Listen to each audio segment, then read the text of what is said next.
It may be one.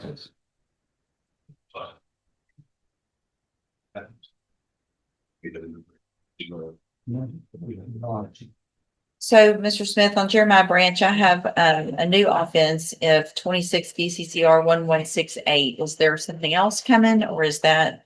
I think that was the new one, Judge. Okay, I thought there may be two. I may just. So, your Jeremiah Branch? Well, there's 26 DCCR 0958 and 26 DCCR 1168, the two new cases. I've got Mr. Kimler on one of those new cases, but not the Mr. Kimler. Not the latest. Yeah, I don't have. 1168 is the latest one. He was also indicted 3 weeks before that on a aggravated robbery. 1168 is what I don't have. Yes, I have you. No, That's the one I'm. I'll He's taking over. I'm sure. Okay, thank you. All right. So if you'll get a notice filed on that, Mr. Branch is charged with aggravated robbery, assault on a peace officer, robbery, and then the last one is another robbery allegation. What is the announcement? He has a bond, I suppose. There's an MTRP. Have you filed a motion for a bond, or what do you? We're asking for a bond on the MTRP. MTRPs. Did she print out the orders on those? Is that this? Yes, ma'am. Okay. Thank you.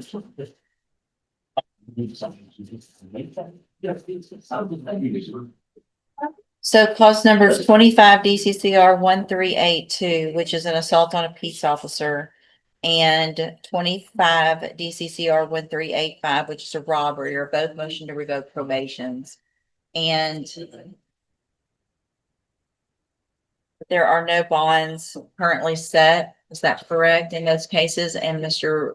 Kimler has filed a request that I set a bond in each of those cases.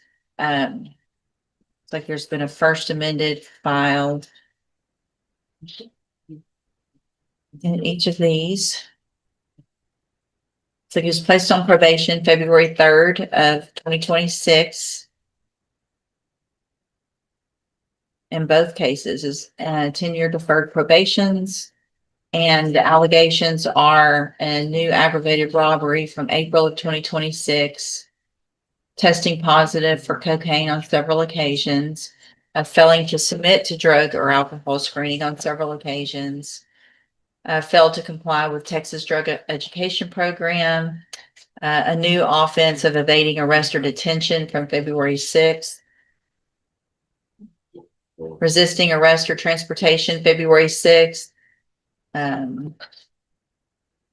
And so, Mr. Kimler, you may proceed. Well, Your Honor, they're deferred adjudicated probations. We would just request to reach with MTRP bonds. If the bonds are denied, we would request a disposition on the MTRPs within 20 days of request for the bond pursuant to the code of procedure. Is there any evidence with regard to your bond's ability, your client's ability to make a bond, or? Well, Your Honor, I think he's entitled to a bond. I haven't filed a writ to challenge the amount of the bond because it hasn't been set yet. So I'll wait for the court to set the bond. If that's excessive, then I would follow. If I'm going to set a bond, I need to have information on what his ability is so that I don't set one and then we're back in here. I can elicit that. Raise your right hand the best you can, please, sir. You swear from the testimony you're going to give in this hearing will be the truth, the whole truth, and nothing but the truth. Yes, ma'am. All right, go ahead. Mr. Branch, please inform the court of your current financial situation. I get $1,000 every month and disability. And other than that, do you have any income? I have food stamps, and I was gonna look for a part-time job too.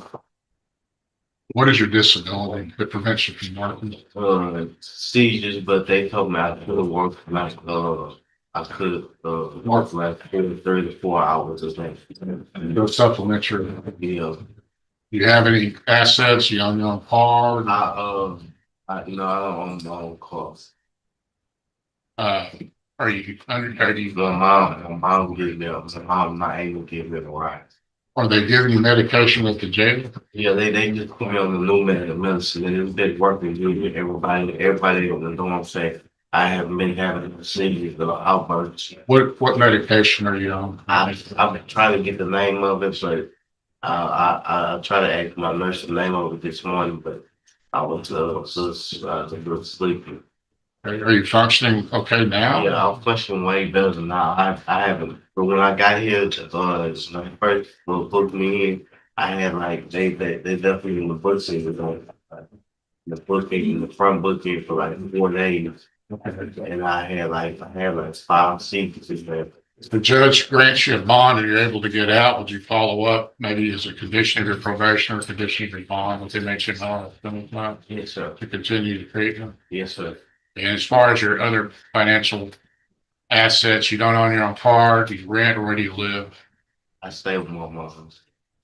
And your monthly expenses about what are these? As far as food, She pays the bill, and I'm on food stamp. password. No questions, Judge. It's for the record, I'm taking judicial notice of the court's files in all of the cases. And so give me just a second that I'm right now going over the probable cause affidavits and those 2 new offenses. Then I'm gonna get to something else as well. Any witnesses, Mr. Smith, or just argument? Just argument. All right, give me just a second then. I'll make it.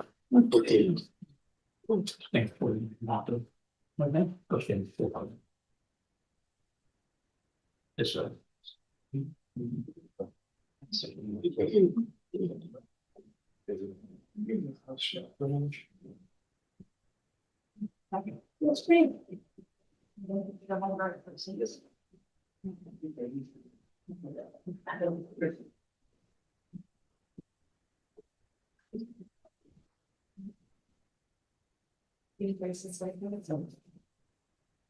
The judge just hit pause, but not to help the defendant.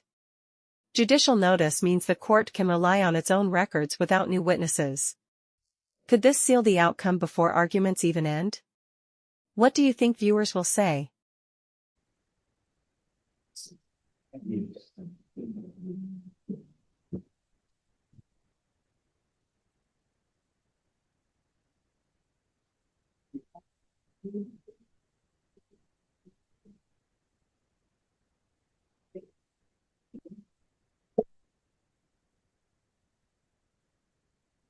Yes, ma'am.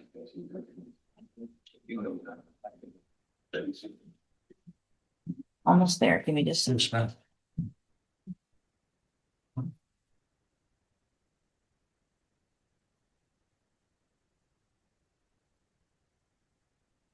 Also reviewing the pre-sentence report from the 2 cases where he was placed on probation as well in January of this year.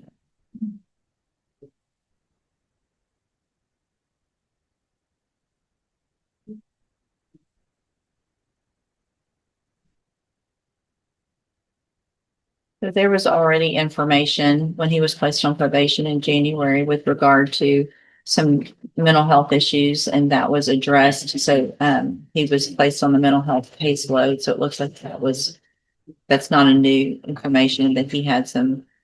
Okay, Mr. Smith. Judge, I understand that these are deferred cases, but the state is opposed to setting bond based on the nature of the crimes that he was on probation for and the nature of the crimes that he committed within 2 months of being placed on probation for these first robberies.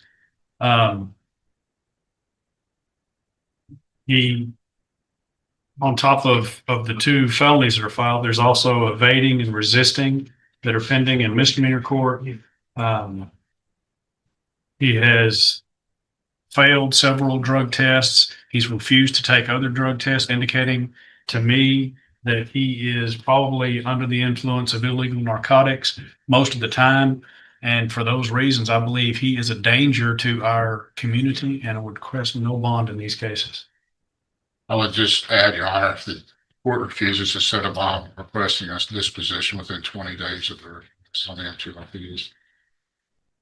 So here's what I'm going to do, Mr. Branch. So the underlying offense that you're on probation for is a robbery and an assault on a peace officer. And the robbery occurred at Delaware Food Mart went in, attempting to steal, assaulted the clerk, and then they held you there while the police got there. And here we are 2 months after you got placed on probation, or 3 months after you got placed on probation for a robbery of a store. And we've got two additional robberies of the same store 3 days apart that are alleged. So obviously I agree with Mr. Smith. I think that you are a danger to our society. I am going to set bonds. I'm going to set bonds in each of your cases at $300,000. Conditions of those bonds, if you make them, are that you are on house arrest with a GPS monitoring device, and then we'll set your case for the appropriate hearing. Right? Thank you. Thank you.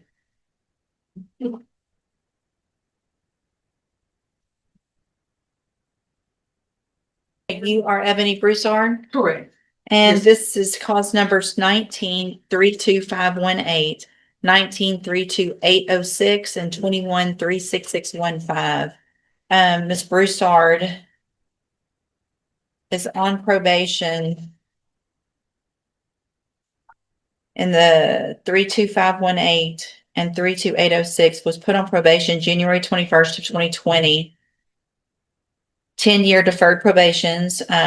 One was escape while arrested, and the other was the second-degree assault on a peace officer, and then was placed on probation July 12th of 2021 in the clause number 21-36615 for a 5-year deferred probation for a state jail felony offensive possession of a controlled substance.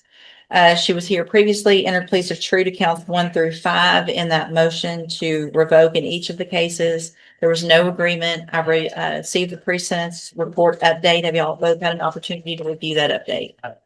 I have, Judge. Are there any additions or corrections or Thank you. anything on that? Judge, I have just a quick comment. I'd also like to ask Ms. Richard or Ms. Fenton if they have anything for the court. They've been very involved in this case. Anything that's not in the report that you think is important? No, Your Honor, everything that we have in there is very direct in support. All right, thank you. And my only position, Judge, would be that she's obviously been extended almost every opportunity that probation has, every class, every structure, every program, and it would not be the position of the state like it typically is to argue for safety. In fact, I would argue strongly against it. All right, Mr. Kimler? I suppose, Your Honor, in response to that, she has demonstrated an ability to complete the programs, which is reflected in a pre-sentence report that she has been ordered to attend. Of course, there is a pattern of conduct that reflects addiction and substance abuse, but she also has the ability to complete the programs as well. I don't know how that relates to her inability, I suppose, to cope with the substance abuse issues, but she does have the ability at least to have enough structure and conform to the structure of these programs to complete them. So that says something. It looks from the pre-sentence report, it would be asking a lot to continue her on probation, especially with probation probably being unwilling to, or at least reticent to do that. I would only ask the court, if the court is considering the developer to consider something at the lower end. She does have children, and I'm not trying to use that as an excuse or anything, but they could maybe perhaps. Children she was on her way to get while she was under the influence of PCP. I don't know that they established conclusively that she was under the influence. I mean, again, it reflects the substance abuse problem, but she She does. played true to all of the counts. But yeah, that's true, Your Honor, and it reflects a continued struggle with substance abuse. Yeah.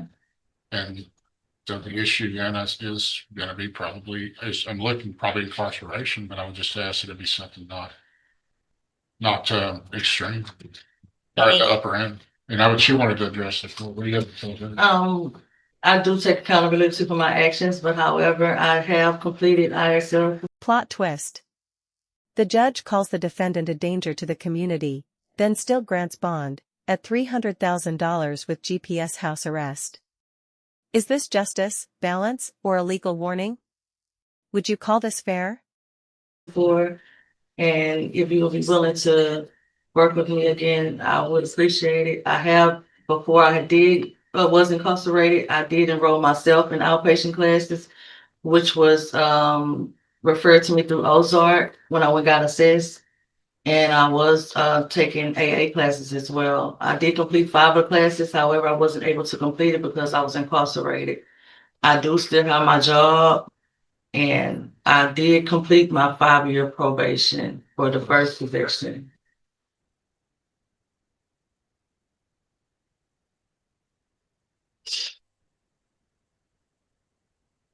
And I do pay my. So is the fees. time, it was told, I mean, because of the Should've been told. motion. So yeah, I mean, you did the 5 years, but Yes, it's not over. yes, ma'am. I still- understand. What is, Ms. Malfino, do you have any position with regard to specifically punishment on these cases?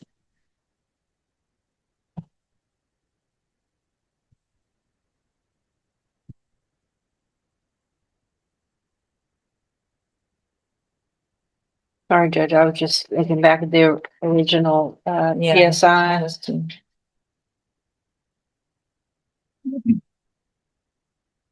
Yeah. I do, thanks. Obviously, the court sees that she doesn't prior to this have any type of felony conviction, Judge, so I'll defer to whatever you think is appropriate, just in the context that they have given her so much of their efforts. So, Ms. Broussard, you've been given the opportunity of, looks like you went to Franklin North way back in 2017. And then you get on probation. You went through JCDI, but you couldn't complete it because of progressive sanctions for continuing to not follow those rules. Then you went to Franklin North, December 7th of 2020. You were on the drug patch program. You did that. You went to anger management. You went through the moral recognition therapy. You were on the high medium caseload. You've been to ISF. And despite all of that, you're still on 2 probations, one of which you could get 20 years in prison and the other 10. You still haven't figured out how to stop using drugs. And you were in fact in a vehicle going to pick up your young children from daycare under the influence of PCP. Oh, man. However, when I went to Franklin North, it was because I was in a toxic relationship. And that's what the day did. So, but here's, okay, how old? And How old are you? How old are you? I'm 42, man. Okay, so you've been through what appears to be years of drug addiction. And at 42 years old, and you've been on these probations for 5 years or more, you've had every opportunity handed to you to try to help you, and you're still using. So at this time, in clause number 19-32518, I'm going to find counts 1 through 5 true, find sufficient evidence to find you guilty.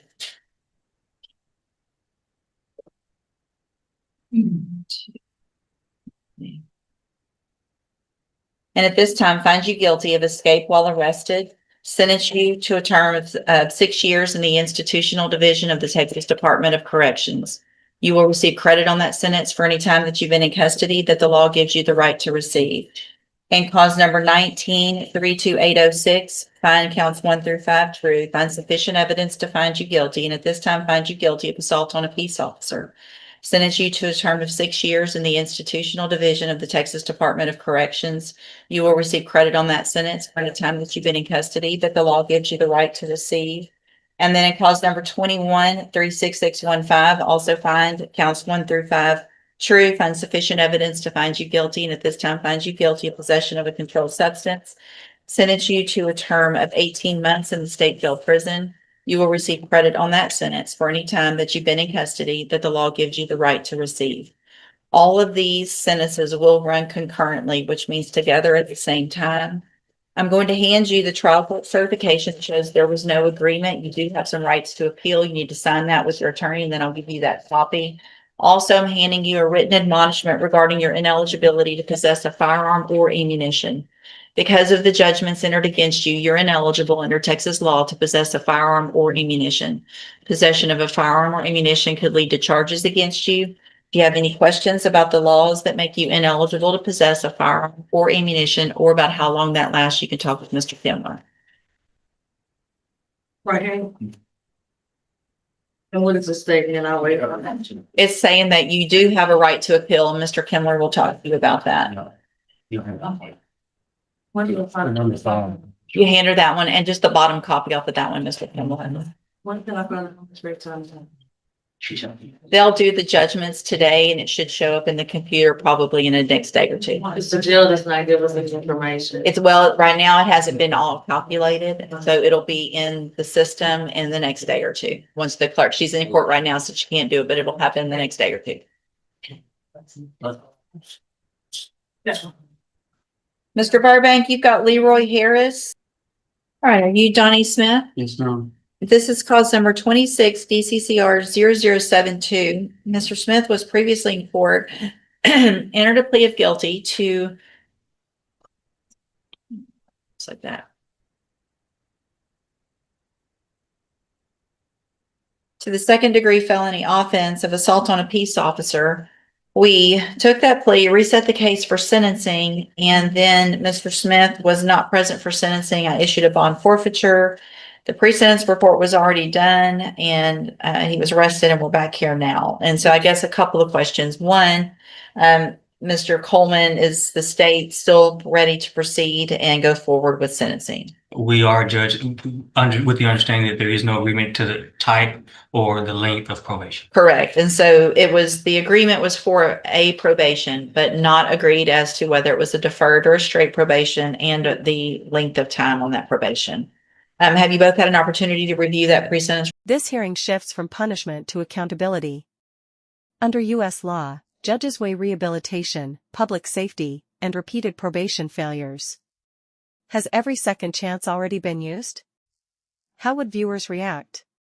Report. Yes, Your Honor. The state has, Judge. Any additions or corrections to that report? None from the defense, Your Honor. Not from the state, Judge. If we could have just a brief moment, brief argument, please. Sure. Ms. Holmes, you may proceed. Yes, Your Honor.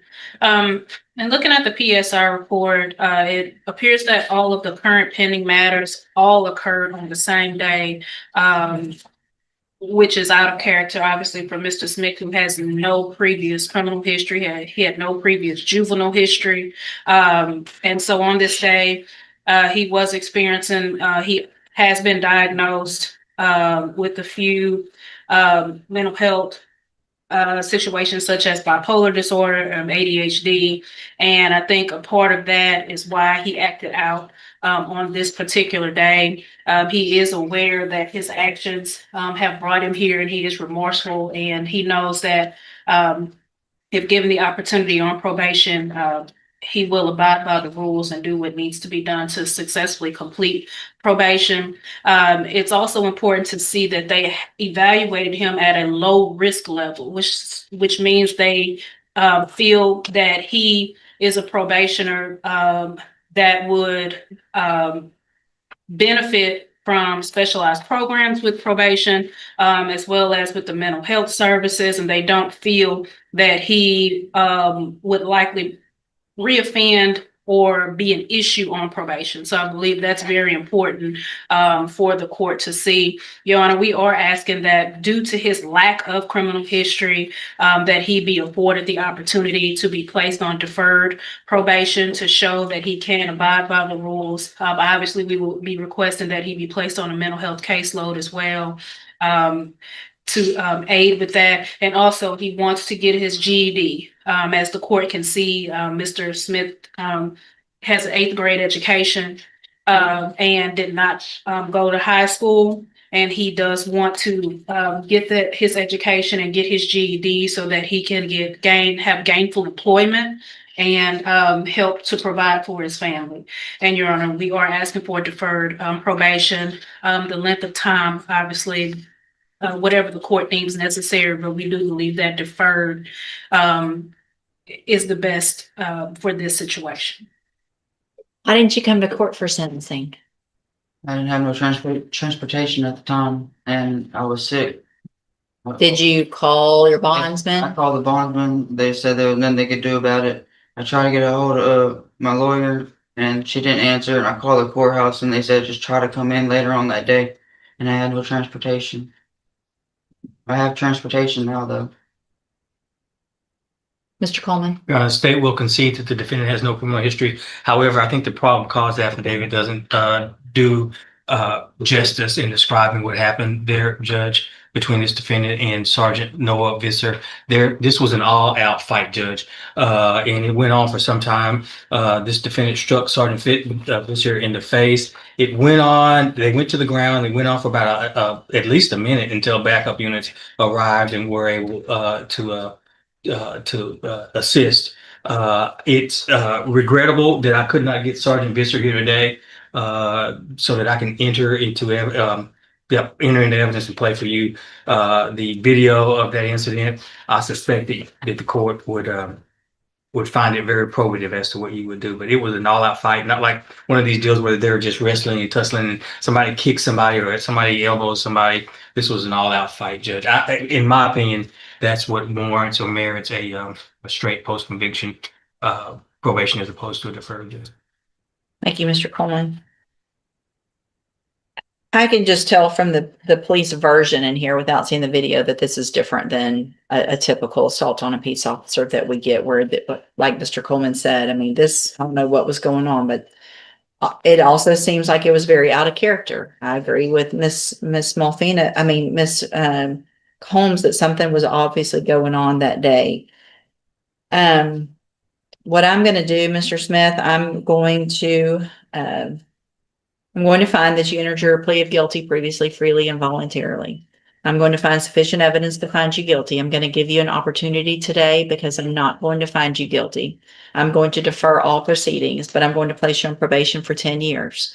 So I had considered a straight probation with less time, but if I'm going to give you that opportunity for deferred, it's going to be a long probation. If you do everything you're supposed to on this probation, there's no reason you couldn't even get off of it early, but it's going to make sure that we know that everything that you need is getting taken care of. I am going to order that as a $500 fine and order that you follow all of the rules and conditions of probation. That is going to include participating in any mental health care services through Spindletop. If they say you have to do something, even if you don't think you need it, it is now part of your probation. So you're required, if it's medication, if it's counseling, whatever. In addition, I'm going to order that you get your GED. I'm glad that you want to do that. It's not going to be easy since you stopped school so early, but it's still possible. You can do it. And now you're going to be required to do it because it helps everybody if you do that. So I'm going to order that you start that process within 45 days of today.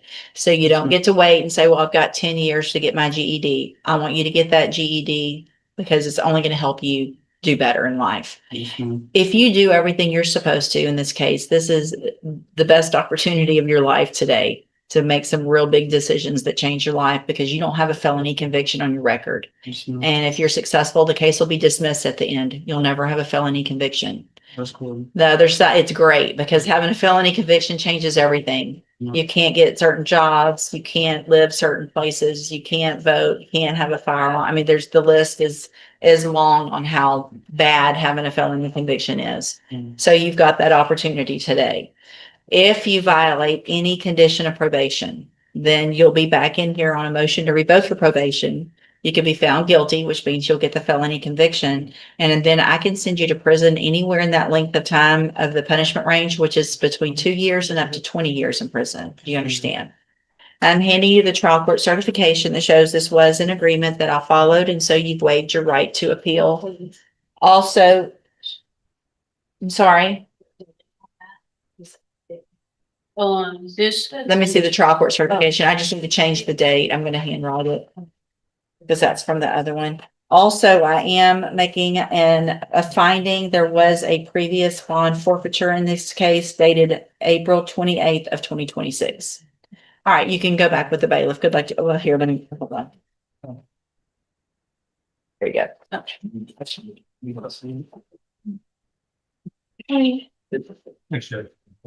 Thank you, Mr. Coleman. Stunning courtroom reversal. Instead of a felony conviction today, the judge grants deferred probation with strict mental health treatment and GED requirements. One mistake could mean